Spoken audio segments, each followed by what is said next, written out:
6. A new report out of Washington, D.C. says North Dakota's rural bridges are some of the worst in the country. KX News reporter Robert Sir tells us what's being done to fix them.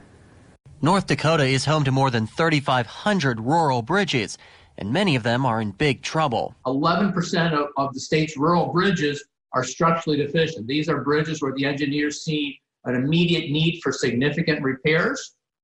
North Dakota ranks 10th nationally in the share of its bridges that are structurally deficient. That's Rocky Moretti of TRIP, a national transportation research group.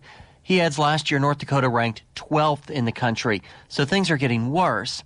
Burleigh County has plans to replace 2 rural bridges this year near Baldwin on 26th Street Northeast and 197th Street Northeast. You can see the rough condition these bridges are in, with exposed rebar, rotting supports, and crumbling concrete.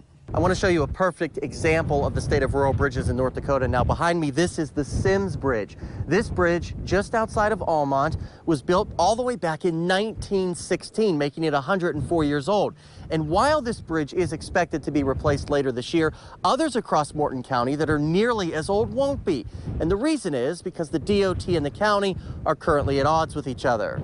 Morton County alone has over 200 rural bridges that they keep watch over. I sat down with County Engineer John Psyche. He tells me replacing a bridge that might see 5 cars a day can cost upwards of $1 million. It's money they don't have and can't always get from the DOT. We'll look to the DOT for assistance through federal aid, through state aid, and we've had a number that we would like to replace. And at this point in time, they look at it and they say, no, there's an alternative that may be a mile away or 2 miles away. That is a better conditioned bridge, and everyone should be using it if they have a heavier load. But he adds that can add dozens of extra miles for farmers and wear those bridges out faster. One Morton County bridge not slated for replacement is the Youngtown Bridge north of New Salem.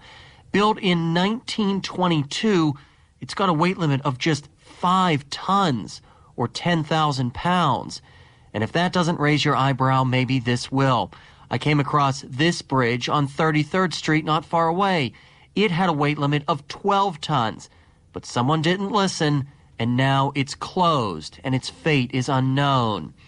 It's a frightening example of how fragile the state's rural infrastructure is and how this problem needs addressed before it's too late.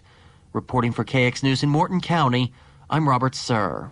The report also shows 4% of North Dakota's rural roads are in poor condition, with 12% in mediocre condition. While the price of oil is